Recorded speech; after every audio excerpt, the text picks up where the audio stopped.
We've talked about name, image, and likeness and where it's going. Basically, what you have right now in college football is you have speed limits, but nobody's enforcing. There's no police. Like, hey, you shouldn't be going that fast, or you're not allowed to do. There's nobody enforcing it, but there's speed limit signs, but nobody is acknowledging, or a stop sign. And then I saw this story about Jaden Rashada, Florida-bound quarterback. And Allan Taylor, The Athletic, wrote an article about this. You know, he's very popular on social media, this quarterback, 4-star, 5-star quarterback. And he was supposed to, the Gator Collective, they were going to give him a name, image, and likeness contract valued at more than $13 million. Now, the collective is different than the school or the athletic department. It's like a booster group there. Then he already flipped. He was committed to Miami. He was supposed to be getting a $9 million NIL deal. Then he went to Florida. Now he's in Florida. Now he wants to leave Florida because he's not getting his money. Let's bring in Allan Taylor. He's done a great job covering this. How did I do in summing that up there, Allan? Spot on, man. And it took you 1,800 fewer words than it took me. Okay, how did the collective at Florida get him to flip from Miami to Florida? Yeah, he flipped on November 10th, and then we find out subsequently that on November 7th or thereabouts, there was a $13 million offer extended by the collective, which a little more background on the collective is they're a crowdsourcing sort of just getting started, 18 months in deal that doesn't have $13 million. That's why a second collective from Florida began last year of mega donors to sort of handle the big buys, if you will. Whereas this collective is probably has enough money to cover the Olympic sports. So that $13 million pledge clearly was based on a promise from someone else at another collective or another donor. That hasn't been confirmed yet, although everybody has a pretty good guess at which donor it is. And then, of course, by December 7th, which is 2 weeks before the early signing period, a notice to terminate that contract was sent out. I'm told there was a window to terminate the contract, but as you can imagine on the Rashada side, having flipped the commitment, that could be problematic. He still signed with Florida on December 21st. It took a couple hours extra to get that signing in. The press conference with Napier was scheduled for 4 p.m. It didn't start till after 5 because they were waiting on some of that behind-the-scenes stuff to happen. And then even on January 3rd, I talked to Rashada in Orlando at an Under Armour game.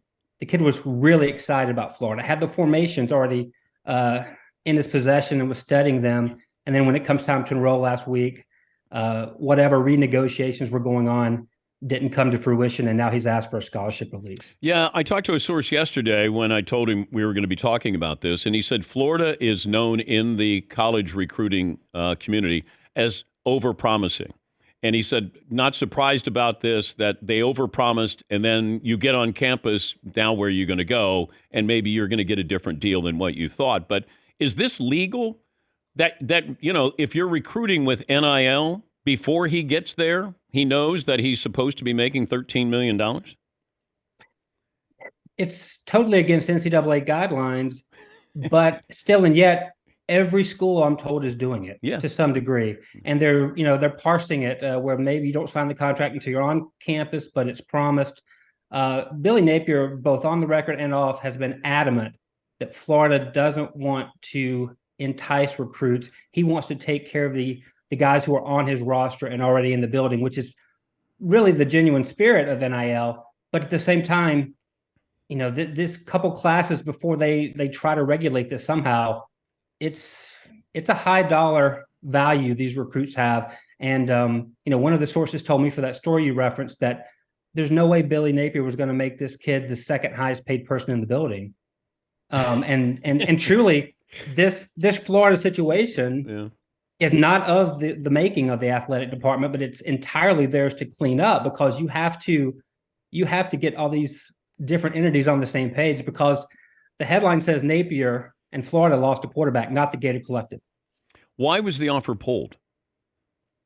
I think the behind-the-scenes promises for that money didn't pan out and weren't presented in writing. And so they had to scramble before signing day. And whatever happened between December 7th and December 21st was enough to get Rashada to sign, which, as you know, is a binding national letter of intent.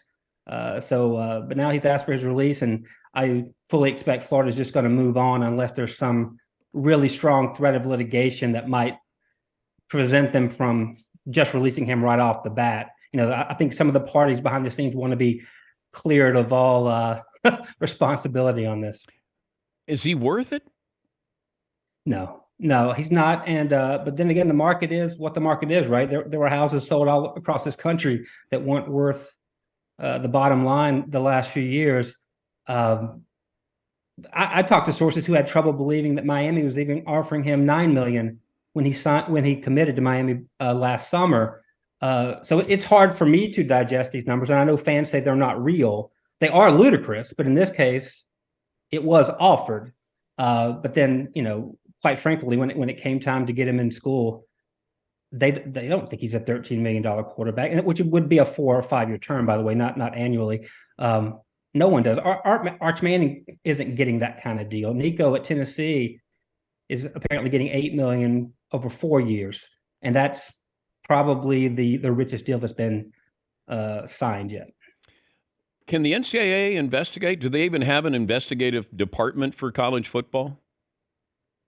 I was told by a source that no one is worried about the NCAA because they're toothless, and that no one is really even worried about the Florida state law, which was one of the first states to pass one that says, an athlete can't receive payment until he's on campus and enrolled. Well, obviously, this would be a violation of that. But again, a source told me that no one's enforcing that Florida law either. Now, in California, high school kids can be paid, but this is still a contract issued, obviously, by a Florida entity. So apparently, that law would be the one that takes precedent. We're talking to Allan Taylor, the Florida beat writer for The Athletic, covering this name, image, and likeness story. You cover the SEC. A&M felt like they were at the forefront of doing this, but Jimbo Fisher said they don't do this. Nick Saban, when he prior to the season, was talking to his boosters saying, hey, we got to step up. So everybody's kind of doing that right in front of everybody, correct? Yeah. That's the thing. The argument for name, image, and likeness all these years were that these schools are making money and athletes on campus aren't getting any of it. Well, the minute that this became a deal and it was sort of opened up, you knew that all that below the table money that had perpetuated in recruiting all these years, most of it was going to be moved above the table. And now athletes are going to pay taxes on it. There's going to be contracts. The holdup was that can't be promised or signed before they get on campus. And by the time you get them on campus, well, obviously, those deals have to be solidified. So I think it's just added a little bit of transparency to the nastiness of recruiting. But in a situation like this, who knows? This is going to end up being a test case and maybe even a how not to for collectives across the country. Best NIL story you've heard without naming names? Well, multiple kids, and I say kids, they're going into college, multiple All-Americans at the Under Armour game off the record said that they were receiving almost NIL cold calls on signing day from schools they had not even visited. As though, there was a call center set up somewhere where they were just random dialing top 200 players and saying, hey, if you're at all not thinking about signing with school X, school Y will give you, several $100,000. And I will say there was a Florida player who was not in the portal last year who was approached by a school with a written offer for several $100,000. And Florida's NIL staff looked into it, and the company making the offer was 72 hours old. It had just been incorporated. It's like the bride is walking down the aisle and you're there at the wedding and say, hey, before you do it, I'm your high school boyfriend here. You want to reconsider? We had a moment at the rehearsal dinner, right? Yeah. Great job on this, Allan. I don't know where we're headed, but you're right about whatever was under the table. It almost felt like under the table was better than over the table in some of these, like marijuana under the table as opposed to everybody now can buy marijuana. I don't know. It's just kind of wild. I think I just compared marijuana to name, image, and likeness. Well, name, image, and highness. What will happen eventually. Yeah. All right. I'm good for about one a week. In a couple of years, you're going to see these Power 5 schools break away, and they'll be able to fund the NIL themselves versus having third parties do it, which is really where this communication came from. I think I agree with you. Allan, thank you. We appreciate your time. My pleasure, Dan. Allan Taylor.